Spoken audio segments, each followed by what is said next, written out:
So hello guys, ayan, ito na yung update namin sa pagpapagawa ng bahay na to. So ito na yung part 5 guys, medyo natagalan ako mag-upload dahil nga medyo na busy kami at marami kami mga ginagawa guys. So ngayon dito kami sa garahe nag-focus pagpagawa dahil nga papalitan na namin yung gate na to. Pero syempre, bago palitan ang gate na to, kailangan muna namin unahin yung mga pader dito na hindi pa naaayos. Katulad nga ng sinabi ko sa inyo guys, itong pader na to ay papalitan namin. So, bali kalahati pa lang ang nagagawa namin dito dahil marami din kami ginagawa sa loob at hindi lang dito sa labas ang pagpaparepair namin ng bahay. Bali, nag-decide muna sila na unahin muna nila gawin dito sa garahe para daw mas malinis na at matanggal na yung mga kalat at mga basura at yung mga tinanggal nila sa kisame nung gumawa sila ng bubong. Mayag na rin kami para malinisan na din dito sa likod namin dahil ngayong anay kumakalat na. So ayan guys, kung mapapansin nyo dito sa may likod namin, tinatanggalan na nila ng mga tinanggal namin sa kisame, yung mga kahoy, yung mga plywood na tinanggal na galing sa kisame dahil ang iba doon may anay na. Natatakot kami na baka mamaya bumalik na naman tong anay namin sa loob. So sumunod naman dyan guys, pagkatapos nila linisin dito sa likod na to, pinadagdagan na namin yung pader dito sa likod dahil nga mababa lang yung pader dito at sira na rin yung grills. Napagdesisyonan namin na tanggalin na lang itong maliit na gate na to dahil hindi na rin naman kami makakadaan doon sa labas o hindi na namin nagagamit itong gate na maliit na to dito sa likod namin. Dahil nga yung lupa na nandoon sa likod namin na dinadaanan namin yung maliit na gate na yan, nabili na nila, mayroon ng may-ari.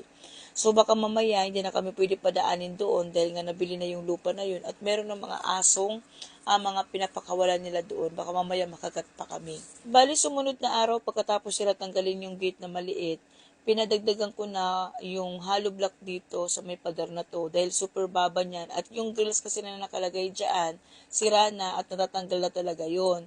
So minsan kasi meron kami nakita dyan ng mga nakaraang buwan, madalas may mga sumisilip na mga tao dyan or mga lalaki papunta dito sa loob namin. So natatakot din ako kasi nga baka mamaya hindi namin mamalayan, bigla na lang silang tumungtong dahil yung likod na yan, nung hindi, kahit nabili na yung lupa na yan, ang mga nakatira dyan, ang iba, squat. So, balik kinabukasan guys, nagukay na sila, parang gagawin nilang release yan, parang dyan dadaan kasi yung gate na ipapagawa namin, sliding dahil para pagka magagarayan ng sasakyan, hindi mahihirapan magbukas ng gate or magmaniobra dahil hindi naman ganun ka lawak or kalapad yung kalsada doon sa labas namin.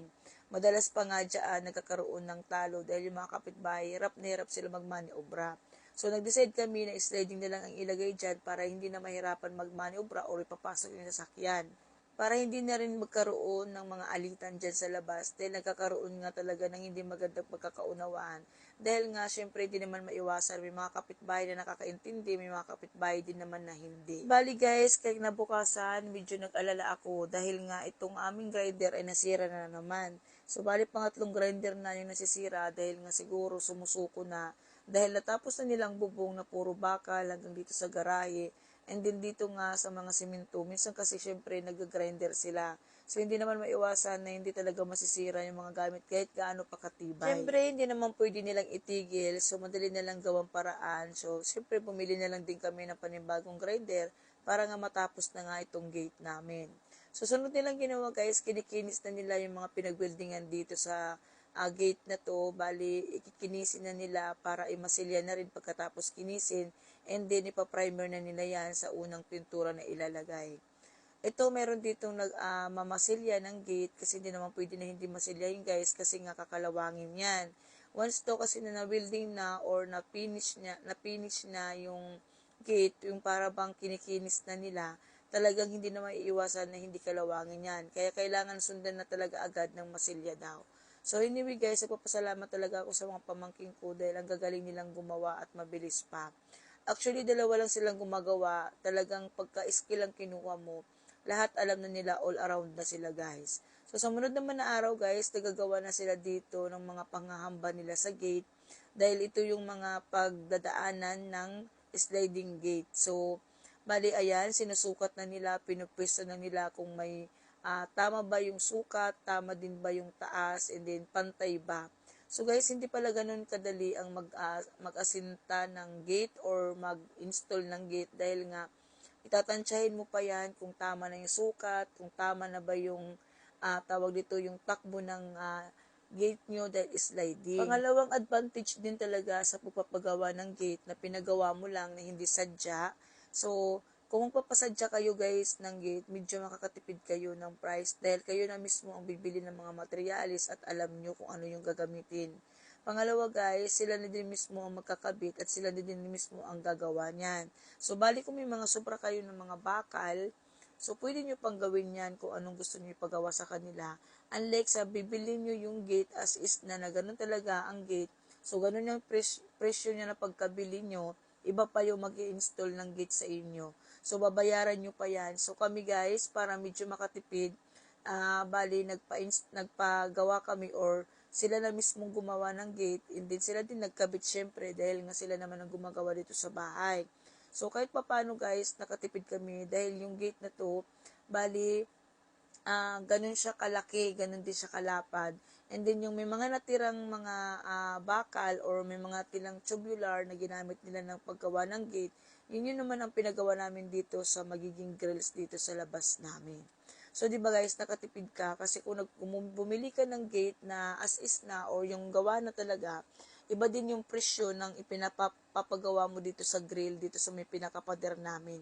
So, bali iba magiging presyo niyan kung hindi ka mismo magpapagawa dahil nga, yan, sasama yan dyan dahil nga may mga retaso pa na mga bakal. So, para magamit lahat guys, dyan namin nilagay sa grills, pinalitan na namin. So, ngayon, ayan, namasilya na nila and then ipaprimer na nila yan sa unang pintura bago din nila yan ifinishing ng pintura na gusto naming na kulay.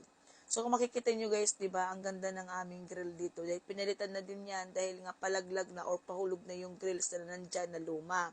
And then, yung aming pader na yan, papadagdagan namin para medyo tumaas. Kaya kung makikita nyo, mga abag lang muna ng bakaling nandyan dahil nga medyo hapon na rin, hindi na nila kakayanin pang maghalo.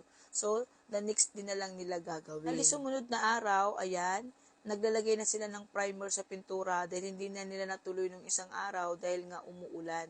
Hindi ka naman pwede magpintura dahil tatalsik lang yung mga tubig or yung ulan dyan sa gate. So, magbubuo-buo lang siya at magbubukol-bukol. So, guys, ayan, nilalagyan na nila ng primer yan and then meron din nagmamasilya para mas mabilis talaga.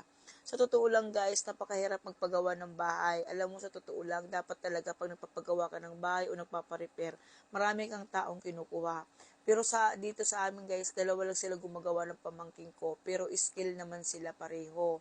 So, the next din naman, ayan, nag-arkila na kami or nag-rent na kami ng compressor ba ang tawag dito para sa pintura na gagamitin dito.